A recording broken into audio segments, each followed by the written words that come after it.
இந்த வருஷம் யோகங்கள் உடையக்கூடிய ராசின்னு கேட்டா அது ரிஷப ராசி தான் சொல்றேன். பொதுவா ரிஷப ராசிக்காரங்களுக்கு தாயும் ஆவாது, தகப்பனும் ஆவாது, அண்ணன் தம்பியும் ஆவாது, தகப்பனுடைய அப்பா தாத்தா பாட்டி கூட ஆகாது.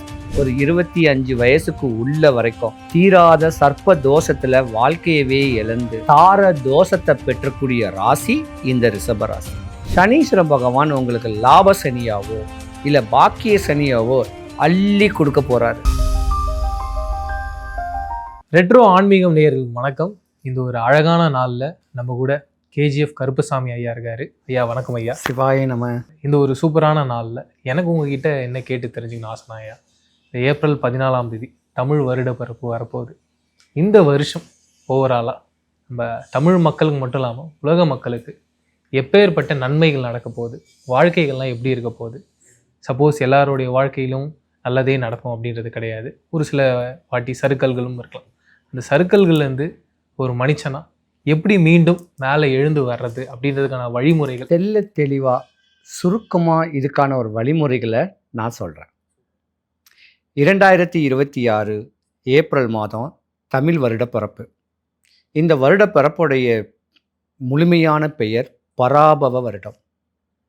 அப்போ ராசிநாதனில் ராசி கட்டத்தில் கோச்சார ரீதியாக பலமாக இருக்கக்கூடிய கிரகங்கள் மேச ராசியில் சூரிய பகவான், சுக்கிர பகவான் பலமாக இருக்கார். மிதுன ராசியில் குரு பகவான் பலமாக இருக்கார். சிம்ம ராசியில் கேது பகவான் இருக்கார். கும்ப ராசியில் ராகு பகவான், சந்திர பகவான் இருக்கார்.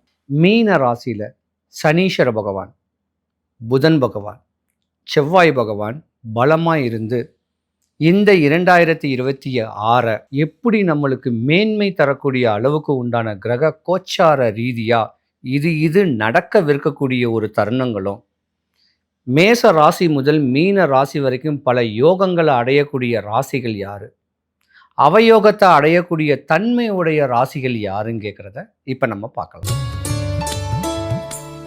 ரிஷபராசி சொல்லப்போனால் இந்த வருஷம் யோகங்கள் உடையக்கூடிய ராசின்னு கேட்டால் அது ரிஷபராசி தான் சொல்லலாம். செம்ம பிரில்லியன்ஸ், படிப்பில் பண்பில் இருந்த இடத்துலேருந்தே உட்கார்ந்து வியாபாரம் பண்ணணும், அந்த நுணுக்கங்கள் உடையக்கூடிய ராசி யாருன்னு கேட்டால் அது ரிஷபராசி இருக்கக்கூடியது தான். ஏன்னா உங்கள் ராசிக்கு அதிபதி சுக்கிர பகவான். நல்ல ட்ரெஸ்ஸு, முகம் மலர்ச்சி, சிரிச்ச முகம் ஸ்ரீதேவியோட, அஷ்டலட்சுமி கடாட்சியத்தோட விற்காத பொருளை கூட விற்கக்கூடிய தருணம் உடையவங்க இந்த ரிஷபராசிக்கார அன்பர்கள். பொதுவாகவே இந்த ரிஷபராசிக்காரர்களை ஆண் குழந்தைங்கள் கொஞ்சம் கோபக்காரங்க தான், குணமுள்ள கோபக்காரங்களை. அந்த ரிஷபராசிக்காரங்களுடைய தன்மையை புரிஞ்சு நடந்துக்கிட்டு இருந்தால் தான் உங்கள் மேலே அன்பா பண்பா அனுசரணையாக இருப்பாங்க. இல்லைன்னா பரம எதிரியாகக்கூடிய அமைப்பு கூட உண்டு.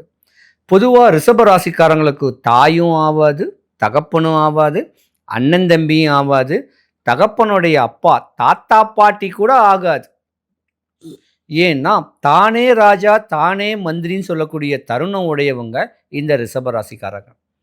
ஆனால் ரிஷபராசிக்கார பெண்கள் பாசத்துக்கு அதிபதியானவங்க, பண்புள்ளவங்க, இரக்க குணம் உடையவங்க. நிறைய பேர் டாக்டருக்கு படிக்கணும்னு சொல்லக்கூடிய ஆசைகளை பூர்த்தி ஆகாமல் இருப்பாங்க. இந்த மாதிரியான ஒரு தருணம் உடையவங்களும் ரிஷபராசிக்காரங்க.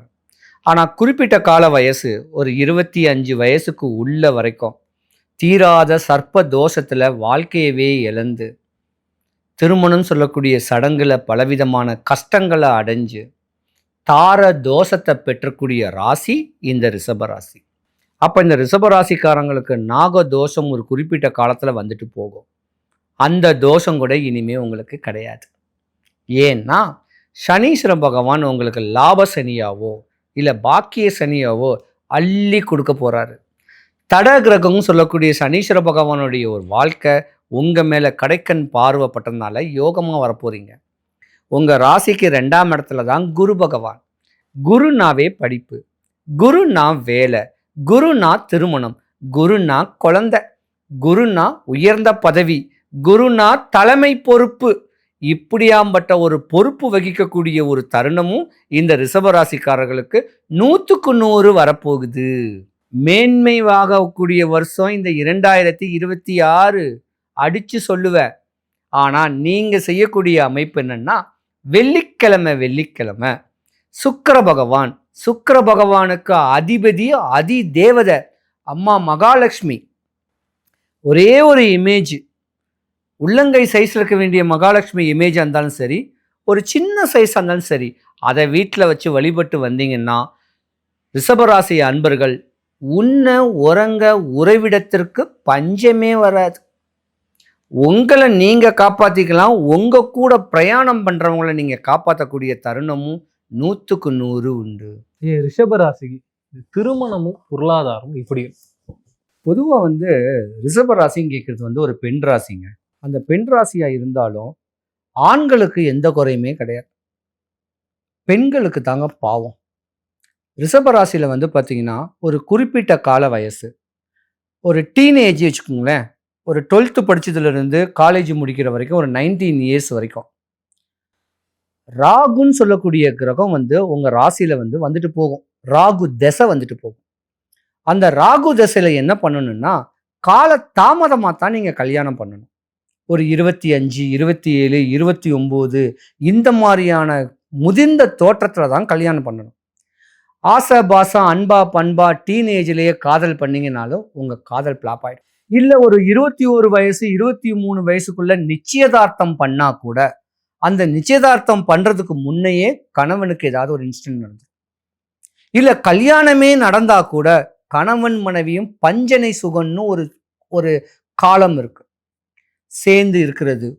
அந்த சேர்ந்து இருக்கிறது இருக்க முடியாது, ஹனிமூன் பீரியட் இருக்காது, போற வழியிலேயே ஆக்சிடென்ட் ஆயிடும். இப்படியாப்பட்ட ஒரு தருணங்களும் உண்டு.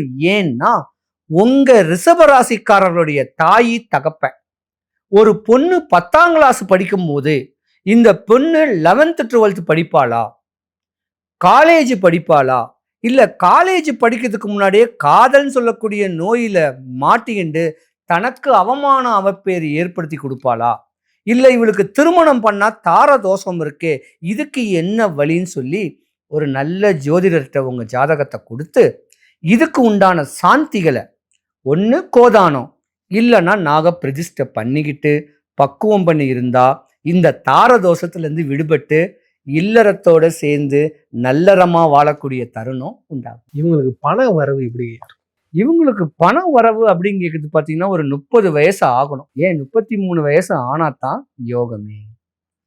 மேன்மை அடையக்கூடிய ராசி ரிஷபராசி. ஆக மொத்தம் தட கிரகமாக இருக்கக்கூடிய கிரகத்தில் நம்பர் 1 சனீஸ்வர பகவான். இந்த குரு பெயர்ச்சியும் உங்களுக்கு யோகம்தான், ராகு கேது பெயர்ச்சி யோகம்தான். பொதுவாக நீங்கள் வழிபடக்கூடிய இன்னொரு தெய்வமும் இருக்கு. உங்கள் முன்னோர், அப்பாவளி முன்னோர் இறந்துட்டாங்கன்னா அவர் என்ன நீங்கள் இல்லை உங்கள் குலதெய்வம் எந்த தெய்வம் எந்த ஊரில் இருக்குதோ அந்த ஊருக்கு போயிட்டு அந்த கோயிலேருந்து ஒரு பிடி மண் எடுத்து அதில் மஞ்சள் குங்குமம் வச்சு அதை வணங்கிட்டு வாங்க. தலைமுடி கூட கொட்டாது. பொதுவாகவே ரிஷபராசிக்கார அன்பர்களுக்கு தலைமுடி கொட்டும். ஏன்னா ராகுவோடைய திசை உங்களுக்கு ஒரு கட்ட காலத்தில் வந்துட்டு போகும். அப்போ ஒன்று தலைமுடி கொட்டும், இல்லை ஸ்கின் அலர்ஜி வரும், இல்லைனா யூரின் இன்ஃபெக்ஷன் ஆகும். நல்ல துணி புத்தாடையாக உடுத்துங்க, சுத்தபத்தமாக இருங்க. இந்த 2026 உங்களுக்கு யோகமான வருஷம், ஆடம்பரத்தில் மிதக்கக்கூடிய ஒரு வருஷம். ஆடம்பரம் இல்லாமல் அழகா சிக்கனத்தோட சேமிப்போட வீட்டுக்கும் நாட்டுக்கும் உபயோகப்படுற மாதிரி சிக்கனமாக நீங்கள் இந்த வருஷத்தை கொண்டு போனீங்கன்னா இந்த வருஷம் உங்களுக்கு யோகம்தான் கொடுக்க போகுது. ஆக மொத்தம் ரிஷபராசிக்கு சனீஸ்வர பகவான் நல்ல ஒரு நிலைமையாக தான் வரப்போகிறாரு. பொன்னான வருஷங்களாக அமையணும். இருந்திருந்தாலும் ரிஷபராசி அன்பர்கள் அனைவருக்கும் சுபிக்ஷம், ஐஸ்வர்யம், கடாட்சியம் கிடைக்க எம்பெருமான் வல்லக்கோட்டை முருகனுடைய அருளாட்சி உங்களுக்கு பரிபூர்ணமாக கிடைக்க இறைவனை நான் பிரார்த்திக்கிறேன். இந்த 2026 பராபவ வருடம் அப்படின்னு சொல்றாங்க. இந்த பராபவ வருடம் மக்களுக்கு எப்பேற்பட்ட நன்மைகளை தரப்போகுது, கொஞ்சம் எப்படி வாட்டி வதக்க போகுது, அப்படி இருக்கும் சூழ்நிலையில மக்கள் என்ன மாதிரியான பரிகாரங்கள் செஞ்சு அவங்க வாழ்க்கையில மறுபடியும் மேம்பரலாம். இந்த பராபவ வருடம் கேட்டு ஒரு 20 முறை நம்ம உச்சரிச்சா பாவ வருடம் கேட்கக்கூடிய தன்மை தான் வரும். அப்போ மேச ராசி முதல் மீன ராசி வரைக்கும் ஒரு ராசிக்காரர்களும் இந்த வருஷம் இடையூறுல அடையணும் கேட்கறது விதியும் கூட. எப்படி இடையூறுல அடைவோம்னா, ஒரு உதாரணத்துக்கு காலத்தின் இறுதியில் இந்த வருடத்துக்கு ஆரம்பத்திலேயே கேஸ் தட்டுப்பாடு வந்துச்சு. உலக நாடுகளில் வரக்கூடிய பிரச்சனைகளில் கேஸ் தட்டுப்பாடு. அதிலிருந்து நம்மளை சமாளிச்சுக்கிறதுக்கு என்ன பண்ணணும்? அதே போல் விரயங்கள் நிறைய ஆகும். பண விரயங்கள் ஆகும், பொருளாதாரம் பொருள் விரயமாகும், நோய்க்கு விரயமாகும், படிப்பு செலவுக்கு விரயமாகும், இன்னும் பல விரயங்களை தான் நிறையா கொடுக்கும். ஆடம்பர வாழ்க்கை வாழணுங்கிற ஆசைகளோடு இருந்தீங்கன்னா இந்த வருஷம் ஆகாது. முடிஞ்ச அளவுக்கு சிக்கனத்தோட வாழ பார்க்கணும். ஒரு குடும்பத்தில் ஒரு முறை தான் ஸ்டவ் பற்ற வச்சோமா எல்லாரும் ஒன்றா இருந்து அந்த சமையலை சாப்பிட்டா பிரச்சனை இல்லை. ஒருத்தருக்கும் கேஸ் நம்ம ஆன் பண்ணும் போது அதோடைய செலவுகள் அதிகமாகுது. அந்த மாதிரி செலவுகளை குறைச்சி இன்பமாக வாழ்ந்து வந்தோன்னா இந்த 2026 சிக்கனம் வீட்டை காக்கும், சேமிப்பு நாட்டை காக்கும். மனுஷன் 2026க்கு 25க்கு முன்னிலிருந்து பல இடையூறுகள், கடன், நோய், வறுமை, பயம், ஒரு காதல் பண்ணால் கூட சக்ஸஸ் ஆகாமல், கல்யாணங்கள் கூட காலதாமதமாக நடந்து, கல்யாணம் ஆகி 5 வருஷம் 10 வருஷம் குழந்தை இல்லாமல் கஷ்டப்பட்டு இப்படி வாழ்க்கையில் ஏக்கத்தோடையே வாழ்ந்த உங்களுக்கு ஒரு சின்ன வழிமுறையை இந்த முறை சொல்கிறேன். நாட்டுக்காகவும் வேண்டிக்கிங்க, தன்னுடைய வீட்டுக்காகவும் வேண்டிக்கணும். அப்போதான் பலிக்கும். தனக்காக வேண்டிங்கன்னா அது பலிக்காது.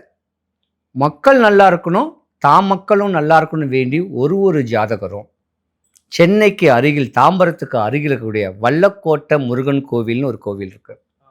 அந்த கோயிலுக்கு ஒரு 5 வாரம், அதாவது வெள்ளி சனி இந்த 2 நாளில் ஒரு 5 வாரம் வரேன்னு முதல்ல வேண்டிக்கிங்க. வாரம் போகிறதுக்கு முன்ன ஒரு கூவுற சேவல் வாங்கி உங்கள் வீட்டு வாசலில் கட்டி போட்டு அதுக்கு தீனி போடுங்க. 5வது வாரம் அந்த சேவலை அது கொண்டுட்டு போயிட்டு கோயில் அதிகாரிகள் கிட்ட இல்லை அந்த கோயில் குருக்கள் கிட்ட இந்த சேவலை நான் கோயிலுக்கு நியமிச்சு விடுறேன் அப்படின்னு ஒரு பரிகாரத்தை பண்ணுறேன்னு சொன்னீங்கன்னா அதுக்கு தக்க வழிமுறைகள் அவங்க சொல்லுவாங்க. இந்த ஒரு பரிகாரம் பண்ணீங்கன்னா நலிஞ்ச நோய் குணமாகும். கடனில் மீன் இருக்கிறவங்களுக்கு, மான் இருக்கிறவங்களுக்கு பல கடல்ல அடைக்கிறதுக்கு வழிகள் பிறக்கும். வந்தவரை வாழ வைக்கக்கூடியவர் வல்லக்கோட்டை முருகன் கோவில். அங்கே இருக்கிற தீர்த்தம் ஆடிட்டு முறையாக வழிமுறை பண்ணிங்கன்னா உங்கள் ஆசை, உங்கள் தேவை என்ன, ஆஸ் பர் ஜாதகருடைய ஒருத்தருடைய ஆசையும், டீனேஜில் இருக்க வேண்டிய குழந்தைங்கள்லேருந்து 55 60 80 வயசு ஆள்கள் வரைக்கும் இருக்க வேண்டிய குறைகளை எம்பெருமான் தீர்த்து வைப்பார். சிவபெருமானுக்கு 3540 சிவன் கோவில்கள் இருக்கு. முருகன் கோயிலுக்கு முருகனுக்கு 1500 சில்லற முருகன் கோவில் இருக்கு. அவ்வளோ கோயில் இருந்தாலும் வல்லக்கோட்டை முருகன் கோயில் ஒரு கோயிலுக்குன்னு ஒரு தனி சக்தியும் இருக்கு. இந்த சின்ன வழிமுறையை பண்ணி இந்த 2026 நாடும் நல்லா இருக்கணும், நாமமும் நல்லா இருக்கணும், தான் குடும்பம் நல்லா இருக்கணுங்கிட்டு ஒருத்தரங்களும் வேண்ட நாட்டு மக்களுக்கும் எந்த குறையும் வராது, உங்கள் வீட்டு மக்களுக்கும் எந்த குறையும் வராமல் சிக்கனத்தோடு இருந்து வாழ்ந்து வந்தீங்கன்னா இந்த 2026 ஈஸியாக பீட் பண்ணிடலாம். ஆடம்பரம் இல்லாமல் அழகான ஒரு வாழ்க்கையை வாழ்ந்து வந்தீங்கன்னாவே இந்த வருஷம் உங்களுக்கு பொன்னான வருஷமாக அமையும். இந்த சின்ன பரிகாரத்தை நீங்கள் பண்ணுங்க, ஒருத்தரும் சக்ஸஸ் அடைவீங்க. எங்கேயாவது உட்கார்ந்துருப்பேன், 1 கிலோ ட்ரை குலோப் ஜான் மட்டும் வாங்கி கொடுங்க. சிவாய நம்ம. இந்த 12 ராசிகளுக்கான பலன்கள் என்னன்றதை பார்த்தோம், அதுக்கான பரிகாரங்களை பார்த்தோம்.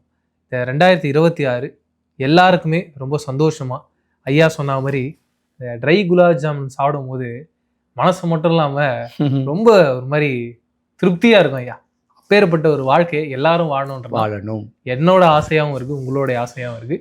இதுக்கப்புறம் எல்லாரோட ஆசையாகவும் அது இருக்குன்றத நான் நம்புகிறேன், நடக்கணும்னு ஆசைப்படுறேன்.